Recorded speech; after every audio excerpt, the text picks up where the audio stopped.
ललित का जन्म सन 1320 के लगभग कश्मीर स्थित कामपुर के सीमापुरा गांव में हुआ था। उनके जीवन के बारे में प्रामाणिक जानकारी नहीं मिलती। ललित को लल्लेश्वरी, लल्ला, लल योगेश्वरी, लल्ला रीफा आदि नामों से भी जाना जाता है। उनका देहांत सन 1391 के आसपास हुआ। ललित की काव्य शैली को वाक कहा जाता है। जिस तरह हिंदी में कबीर के दोहे, मीरा के पद, तुलसी की चौपाई और प्रस्थान के स्वर प्रसिद्ध है, उसी तरह ललित के वाक प्रसिद्ध है। अपने वाकों के जरिए उन्होंने जाति और धर्म की संकीर्णताओं से ऊपर उठकर भक्ति के ऐसे रास्ते पर चलने पर जोर दिया जिसका जुड़ाव जीवन से हो। उन्होंने धार्मिक आडंबरों का विरोध किया और प्रेम के सबसे बड़ा मूल्य बताया। लोक जीवन के तत्वों से प्रेरित ललित की रचनाओं में तत्कालीन पंडिताओं, भाषा, संस्कृत और दोबारा के बोझ से लगी फारसी के साथ स्थान पर जनता की सरल भाषा का प्रयोग हुआ है। यही कारण है कि ललित की रचनाएं सैकड़ों सालों से कश्मीर जनता की स्मृति और वाणी में आज भी जीवित है। वे आधुनिक कश्मीर भाषा का प्रमुख स्तंभ मानी जाती है। ओके, यहाँ बेटा कश्मीरी कवित्री ललित के लिखे हुए वाक पढ़ेंगे। जिस तरह कबीर ने नीति परक दोहे लिखे हैं, इनके वाक भी एक तरह से नीति आधारित होते हैं। वे भी बाह्य आडंबरों के विरोध, है ना, और ईश्वर की सच्चे मन से भक्ति करने में विश्वास रखती है। ओके, बैठो बेटा। यस बेटा, हम पढ़ेंगे कश्मीरी कवित्री ललित के लिखे हुए वाक। इनका जन्म 1320 के लगभग कश्मीर के पंपोर के सिमपुरा गांव में हुआ था और कश्मीरी भाषा की लोकप्रिय कवित्री हैं। इन्हें बहुत सारे अन्य नामों से भी जाना जाता है, जिनमें लल्ला, लल्लेश्वरी, लल योगेश्वरी और लल्ला रिफा है। ओके, यहाँ और ये भक्ति काल की कवि थी, है ना। भक्ति काल दो का उसमें धाराओं में बटा हुआ था, सगुण धारा, निर्गुण धारा। सगुण जो ईश्वर को मूर्ति के रूप में साकार मानकर पूजा करते थे, निर्गुण जो ये मानते थे कि ईश्वर का कोई आकार नहीं है और किसी भी बाह्य आडंबर की जरूरत नहीं। सगुण काव्य धारा को फिर दो उसमें बांटा जाता है, जिसमें एक कृष्ण भक्ति और एक राम भक्ति है। ये जो है ये भक्तिकालीन कवित्री थी। ओके, और अपनी वाणी को इन्होंने वाक शैली में प्रस्तुत किया है। ठीक है ना। मीरा कांत ने ललित के वाक का जो अनुवाद किया है, उसके अनुसार प्रथम वाक है ना कि उन्होंने तो कश्मीरी भाषा में लिखा है। यहाँ पर जो हम पढ़ रहे हैं वो कौन सी भाषा में लिखे हुए हैं? हिंदी भाषा में। तो उनके वाकों का जो हिंदी में अनुवाद किया है वो किसने किया है बेटा? मीरा कांत ने। ओके, पहला वाक है, रस्सी कच्चे धागे की खींच रही मैं नाव, जाने कब सुन मेरी पुकार, करे देव भवसागर पार, पानी टपके कच्चे सकोरे, व्यर्थ प्रयास हो रहे मेरे, जी में उठती रह हूँ, घर जाने की चाह है घेरे। यहाँ भवसागर संसार रूपी समुद्र, सकोरे चाय पीने के लिए जो मिट्टी का पात्र बना होता है ना, वो हुक मतलब तड़प या वेदना। ठीक, इस वाक में कवित्री ने परमात्मा को प्राप्ति के लिए जो हम बाह्य आडंबर करते हैं, उन सारे बाह्य आडंबरों को एकदम व्यर्थ बताया है। ओके, रस्सी कच्चे धागे की खींच रही मैं नाव। इस वाक में कवित्री अपने ईश्वर को प्राप्ति के लिए जो भी प्रयास किए गए हैं उनको व्यर्थ बताते हुए कह रही है कि वह अपनी भक्ति रूपी नाव से अपने जीवन को खींचने का व्यर्थ प्रयास कर रही थी। रस्सी कच्चे धागे की खींच रही मैं नाव, कि मैं अपने भक्ति रूपी कच्चे धागे से अपनी इस जीवन रूपी नैया को खींचने का व्यर्थ प्रयास कर रही थी। जाने कब सुन मेरी पुकार, करे देव भव सागर पार। और पता नहीं ईश्वर मेरी पुकार कब सुनेंगे और मुझे इस जीवन रूपी भव सागर से पार लगाएंगे। पानी टपके कच्चे सकोरे व्यर्थ प्रयास हो रहे मेरे, और मेरा जिस प्रकार कच्चे सकोरे पर बूंद बूंद पानी गिरने से वह नष्ट हो जाता है, उसी प्रकार मेरा जीवन भी पल पल की श्वास के साथ साथ धीरे धीरे अपने अंत की ओर बढ़ रहा है, और ईश्वर प्राप्ति के लिए किए गए मेरे सारे प्रयास व्यर्थ हो रहे हैं कि पल पल पल मेरा जीवन व्यतीत होता जा रहा है और ईश्वर प्राप्ति के मेरे सारे प्रयास विफल हो रहे हैं। मुझे ईश्वर की प्राप्ति नहीं हो रही है। जी में उठती रह रह हूँ घर जाने की चाह है गिरे। अब तो रह रह कर मेरे मन में यही एक वेदना, यही एक पीड़ा है कि मुझे अब इस भव सागर से पार उतरना है और अपने ईश्वर के घर अर्थात परमात्मा के पास जाना है। ठीक है, कि कवित्री कह रही है कि मैं अपने जीवन को जैसे तैसे भक्ति की नाव से खींच रही हूँ, ईश्वर को प्राप्त करने का प्रयास कर रही हूँ, लेकिन मेरे सारे प्रयास विफल हो रहे हैं और धीरे धीरे धीरे मेरा जीवन का अंत निकट आता जा रहा है। अब मेरे मन में सिर्फ ईश्वर को प्राप्त करने की इच्छा है। मैं चाहती हूँ कि मुझे मुक्ति मिले और मेरी आत्मा का परमात्मा से मिलन हो, यही मेरी अब अंतिम इच्छा है। ओके, चलो पढ़ो एक बार। कोई प्रॉब्लम है? यस बेटा, हमारा दूसरा वाक्य है, खा खाकर कुछ पाएगा नहीं, न खाकर बनेगा अहंकारी, सम खा तभी होगा संभावी, खुलेगी साकर बंद द्वारी। यहाँ पर कठिन शब्दों का अर्थ देखो बेटा। अहंकारी मतलब घमंडी, सम सम मतलब क्षमा, शम है ना, शक्कर वाला आ जाएगा शम। उसका मतलब होता है इंद्रियों पर नियंत्रण करने की क्षमता। ओके, उसके बाद है साकल, साकल मतलब कुंडी, गेट के जो साकल लगाई जाती है कुंडी। ओके, इस वाक्य में कवित्री ने हमें सुख दुख में समानता का भाव या सुख और वैराग्य में समानता का भाव विकसित करने की प्रेरणा दी। ओके, कि उनका ये मानना है कि न व्यक्ति को ज्यादा सुख में सुखी और दुख में अत्यंत दुखी होने की आवश्यकता है, न उसे सिर्फ संसार के जो भोग हैं, जो सुख सुविधाएं हैं, उनमें डूब जाने का कहा है।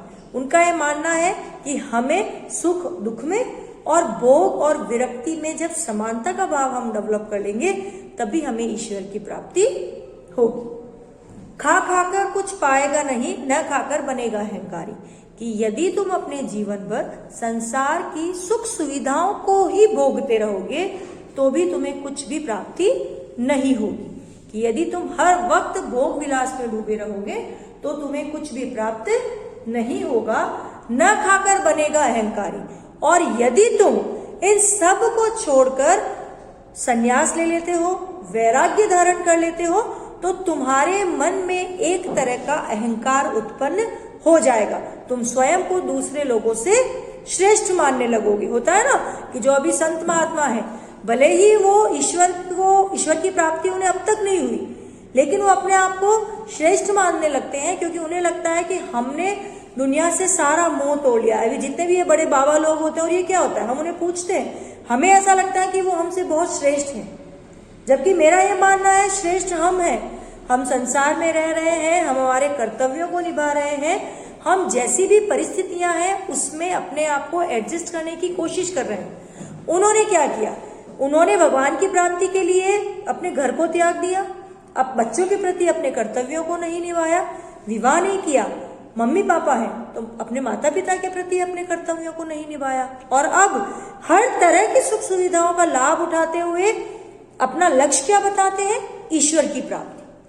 तो कि एक तरफ तो आप कह रहे हो कि मैंने घर बार छोड़ दिया, मैंने संन्यास ले लिया, और दूसरी तरफ सन्यासी होते हुए तुम इतनी सुख सुविधाओं में रह रहे हो, तो ये क्या है? ये दिखावा है ना।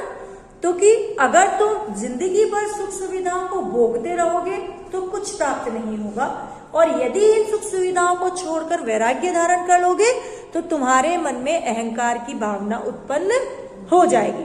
ठीक है, सम खा तभी होगा संभावी, और जिस दिन तुम अपने भीतर सम की भावना विकसित कर लोगे, जिस दिन तुम अपनी इंद्रियों पर नियंत्रण करना सीख जाओगे, जिस दिन तुम सुख और दुख में समानता का भाव विकसित करने में सक्षम हो जाओगे, उसी समय तुम्हारे ज्ञान रूपी नेत्र या ज्ञान रूपी चक्षु खुल जाएंगे और ईश्वर को प्राप्त करने का जो द्वार है वो तुम्हारे लिए खुल जाएगा। कि जिस दिन तुम अपनी इंद्रियों को वश में करना सीख जाओगे, तब तुम्हें सच्चा ज्ञान होगा, जिसके द्वारा ईश्वर को प्राप्त करने के जो मार्ग है उनकी सारी सांकल तुम्हारे लिए खुल जाएगी। मतलब यदि तुम जगत में रहते हुए अपने आप को कंट्रोल करना सीख लो, होता है ना कि मोबाइल पास में पड़ा है और पढ़ना सीख लो, तभी तुम्हारे मन पर कंट्रोल है। तुम की मम्मी से छिपा दो, तुम छिपाओगे तो मैं पढ़ पाऊंगा, तो मतलब क्या है, तुम्हारा तुम पर कंट्रोल नहीं है। पड़ा रहने दो ना वो सामने, जब मैं चाहूंगी उठाऊंगी ना, वो उछल के तो मेरे हाथ में आने से रहा। तो जब हम ये चीज डेवलप करना सीख जाएंगे बेटा, कि हम पढ़ते ही इस रूम में हैं, उस रूम में टीवी चल रही है, टीवी में क्या आ रहा है हमें उसका ध्यान है, तो मतलब क्या है, तुम्हारे मन पर कंट्रोल नहीं है। जिस दिन तुम ये कंट्रोल करना सीख जाओगे, तुम्हारी सफलता के सारे द्वार तुम्हारे लिए खुल जाए। वैसे ही हम लोगों के लिए कि जिस दिन हम लोग अपनी इंद्रियों पर कंट्रोल करना सीख जाएंगे, ईश्वर को प्राप्त करने के हमारे सारे मार्ग अपने आप खुल जाए। ठीक है, ये हमारा दूसरा वाक। एक बार पढ़ो, कोई प्रॉब्लम हो तो। यह हमारा तीसरा वाक है बेटा। आई सीधी राह से गई न सीधी राह, सुषुम सेतु पर खड़ी थी बीत गया दिन आह, जेब टटोली कोड़ी न पाई, माझी को दू क्या उतराई। यहाँ कठिन शब्दों में देखो बेटा, सुषुम सेतु। सुषुम सेतु बेटा सुषुम्ना नाड़ी को कहा गया है, जो ईड़ा और पिंगला दो नाड़ियों को मिलाने का कार्य करती है। ओके, एक नाड़ी दूसरी नाड़ी, इन दोनों को जो जोड़ रहा है वो सुषुम्ना नाड़ी है ना। तो क्योंकि वो दो को जोड़ रहा है, ब्रिज का कार्य कर रहा है, इसीलिए उसके लिए सेतु का प्रयोग किया गया है। ठीक है, और ऐसा माना जाता है कि जो व्यक्ति अपनी ईड़ा और पिंगला दोनों नाड़ियों पर कंट्रोल कर लेता है, वो अपने जीवन और मरण को अपने वश में कर लेता है। ओके, तो दोनों का जो कॉम्बिनेशन है वो सुषुम्ना नाड़ी है। तो कि सुषुम्ना नाड़ी को जो जीत लेता है, वो व्यक्ति अपने जीवन पर विजय पा लेता है।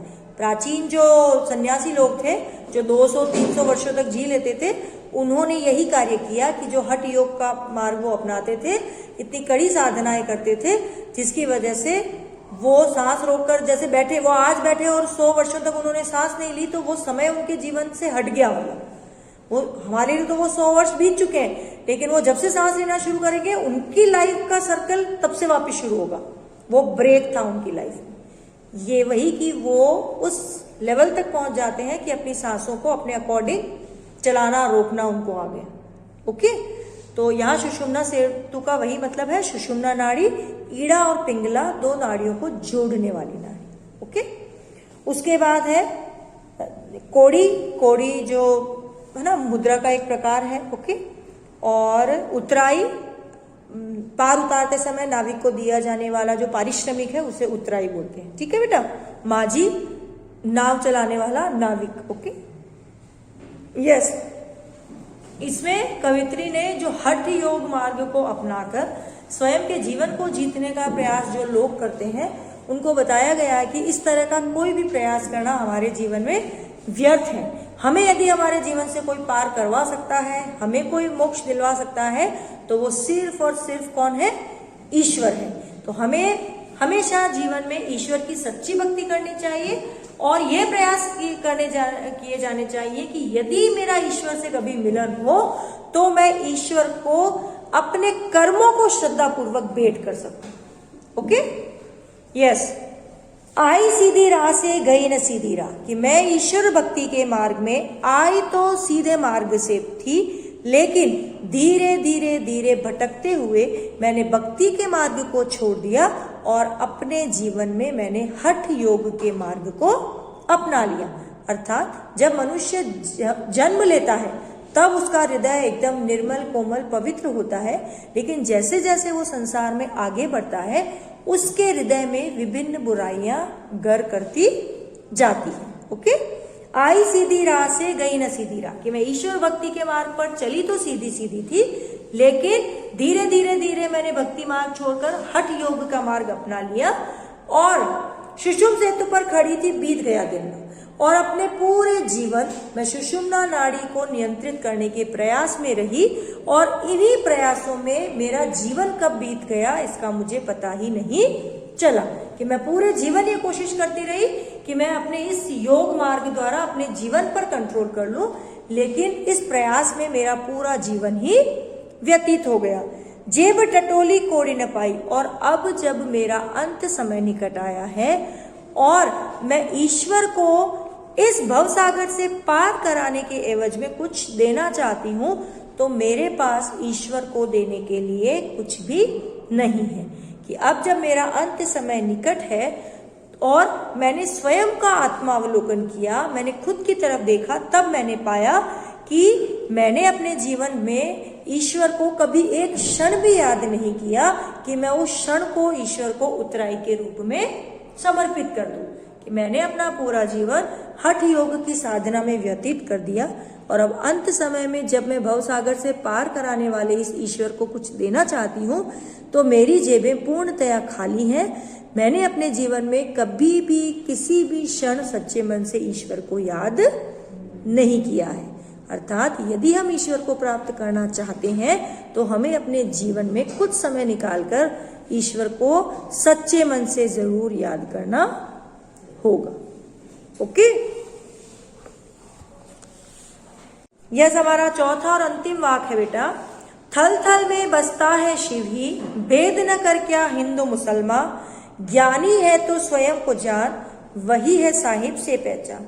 यहाँ थल थल मतलब कण कण, जगह जगह, ओके, और भेद मतलब अंतर, और साहिब मतलब ईश्वर, अल्लाह, है ना, परमात्मा। ओके, यस, यहाँ कवित्री हमें यह संदेश देती है कि हमें ईश्वर में भेद नहीं करना चाहिए। ईश्वर एक है और वह दुनिया में सभी जगह पर हर समय व्याप्त है।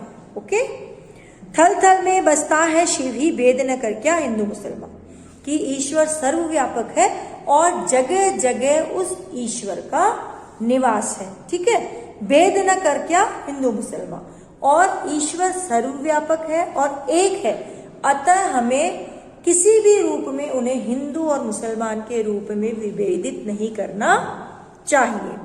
ज्ञानी है तो स्वयं को जान, और यदि तुम इतना ही ज्ञान रखते हो कि अपने ज्ञान के आधार पर तुम ईश्वर को बांट रहे हो, तो यदि तुम ज्ञानी हो तो उस ज्ञान को तुम स्वयं को जानने के लिए उपयोग में लाओ।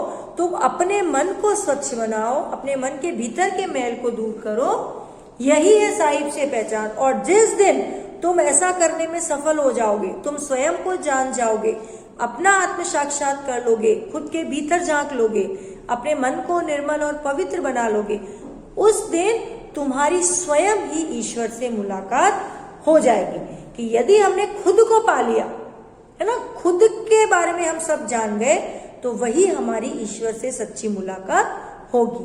कि पहले खुद को पहचानो, और यदि खुद को पहचान लिया तो हम अपने आप ही ईश्वर को पहचान जाएंगे। ओके, ये है हमारी बेटा अंतिम वाक्य कवित्री ललदद्य द्वारा लिखा हुआ।